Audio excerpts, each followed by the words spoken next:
Okay, so we've got the vocals recorded. Now let's see what they sound like in Cubase. Now we have got some EQ, we've got and 2 compressors on the vocals. One compressor is literally, flattening all the peaks and troughs and whatever. And then the second one is then giving you the kick and the boost overall. That's what's there. And then we've got a second layer, which has then got the effects on it. I'll show you now. So, top layer is literally just got the compressors and an EQ. And then the second layer is then got an EQ just wiping out the lower part of it, but I keep it flat. And then on top of that, we do then have our 2 compressors as normal. And then we've got a reverb, which has got a long, basically a big carry, but I do the percentage so small that it literally gives you the tickle that what you want. So let's have a listen and see what we got. This is just the audio on its own. This is the first verse for the new track. This is the plain vocal. Let me lay down my glass. I have a point to make. And then, so that's the clean vocal. I can now give you the reverb vocal on its own. Let me lay down my glass. I have a point to make.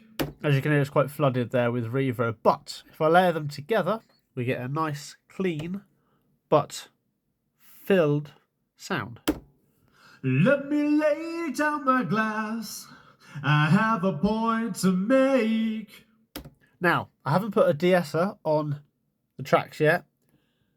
Sometimes I feel like a de-esser just takes too much out of it, but I normally, or mostly if I'm going to do it, I end up putting it on like the group track for the vocal.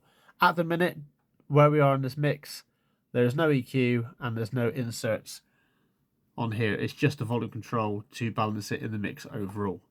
But that will come in time as the mix progresses and the song progresses and grows.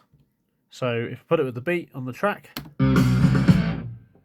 Let me lay down my glass. I have a point to make.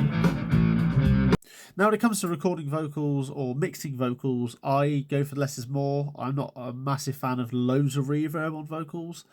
Granted, in certain genres and styles, that's what's needed, that's what they want. All for it, fine.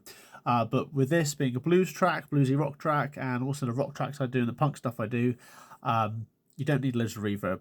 It has been mentioned on my mixes before how vocals sound dry, but there is reverb there. I just don't tend to, really overdo it because I don't want to flood stuff out and I don't want it to sound, washed out basically. But that's, everyone has their own ways of doing it, but that's how I like to approach it. So there is reverb there. It's just, I'm just getting it to sit lovely. So it gives you that body of warmth, but doesn't wash it out.